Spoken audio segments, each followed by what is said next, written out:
ആദ്യം തന്നെ ചെയ്യേണ്ടത് ഒരു നാരങ്ങ എടുക്കുക. ആ നാരങ്ങ ശരിക്കും വാഷ് ചെയ്യണം. അത് പ്രത്യേകം ഓർമ്മിപ്പിക്കുന്നു. ഒരിക്കൽ കൂടി ശരിക്കും വാഷ് ചെയ്തെടുത്ത ശേഷം നമുക്കിതൊന്ന് കട്ട് ചെയ്യാം. ചെറിയ പീസാക്കി നമുക്ക് കട്ട് ചെയ്യാം. ഒരുപാട് ചെറുതാക്കേണ്ട.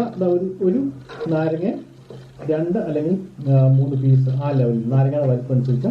നാട്ടിലെ നാരങ്ങയൊക്കെ ആണെങ്കിൽ വളരെ ചെറിയ നാരങ്ങയാണ്. അപ്പോൾ അത് 4 പീസാക്കി മാത്രം മാറ്റിയാൽ മതി.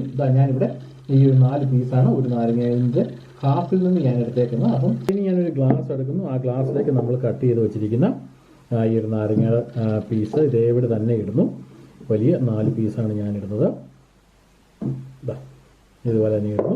ഇനി ഞാൻ ഈ ഇട്ട നാരങ്ങയുടെ ഈ പീസ് ശരിക്കും ഇതുപോലെ ഒന്ന് ചെറുതായിട്ടൊന്ന് സ്ക്യൂസ് ചെയ്യണം. ജസ്റ്റ് ഒന്ന് ചെറുതായിട്ടൊന്ന് സ്ക്യൂസ് ചെയ്യണം.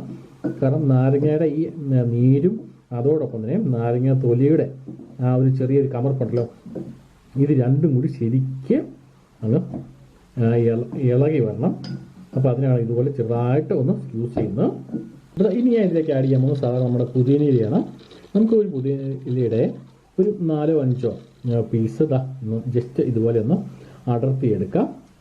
ഓക്കെ, ഇതുപോലെ ഒന്ന് അടർത്തിയെടുത്തിട്ട് ഇത്ര എടുത്ത ശേഷം നമുക്ക് ഇതുപോലെ ഒന്ന് പിഞ്ചി എടുക്കണം. കാരണം ഇതിൻ്റെ ഫ്ലേവർ ഇതിലേക്ക് വരാൻ വേണ്ടി ജസ്റ്റ് ഒന്ന് പിഞ്ചുക. അതിനുശേഷം നമുക്ക് ഇതിലേക്ക് ഒന്നുകൂടി ആഡ് ചെയ്യാം. അതിനുശേഷം നമുക്ക് ഒന്നുകൂടി ഇതുപോലെ ഒന്ന് സ്ക്യൂസ് ചെയ്യാം. അപ്പോൾ നല്ല ഈ പുളിയും ഈ നമ്മുടെ പുതിനയിലയുടെ ആ ടേസ്റ്റും ഇതെല്ലാം കൂടെ നല്ല സൂപ്പർ ഫ്ലേവറായിട്ട് നമുക്ക് കിട്ടും. ഓക്കെ, അപ്പോൾ ഇത്രത്തോളം ഞാൻ സ്ക്യൂസ് ചെയ്ത് നിങ്ങൾക്ക് കാണാം. ഇപ്പോൾ തന്നെ ഇത്രയും ജ്യൂസ് വെളിയിൽ വന്നിട്ടുണ്ട്. ഇതുപോലെ ജ്യൂസ് നമുക്ക് കിട്ടും. അത് പ്യുവർ ജ്യൂസാണ് നമുക്ക് കിട്ടുന്നത്.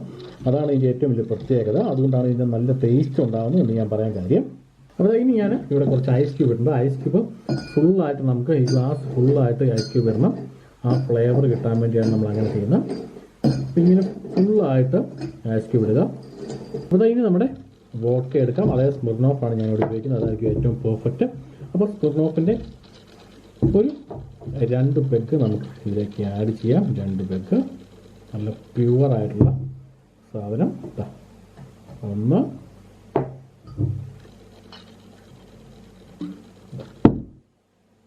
2. ഓക്കെ, അപ്പോൾ ഏകദേശം നല്ല ഒരു ടേസ്റ്റ് ഫീൽ ചെയ്യുന്ന സാധനം വന്നിട്ടുണ്ട്. ലാസ്റ്റായിട്ട് നമുക്ക് വേണ്ടത് 7up ആണ്. ഇനിയിപ്പോൾ 7up പല സോഡയാണെങ്കിലും നിങ്ങൾക്ക് ഉപയോഗിക്കാം.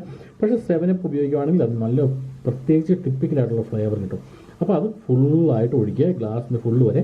ഓക്കെ, ഇതുപോലെ ഫുള്ളാക്കിയിട്ട് ഒഴിക്കുക. നല്ല കിടിലമായിട്ട് പതഞ്ഞ് പൊങ്ങുന്നത് നമുക്ക് കാണാൻ പറ്റും. നല്ല ഉഗ്രം ഫ്ലേവറായിട്ടുള്ള ഈ സാധനം. അപ്പോൾ നമുക്ക് ട്രൈ ചെയ്യാം. ഇവിടെ നമുക്ക് കാണാം ആ ഫ്ലേവർ കാര്യങ്ങളെല്ലാം മിക്സ്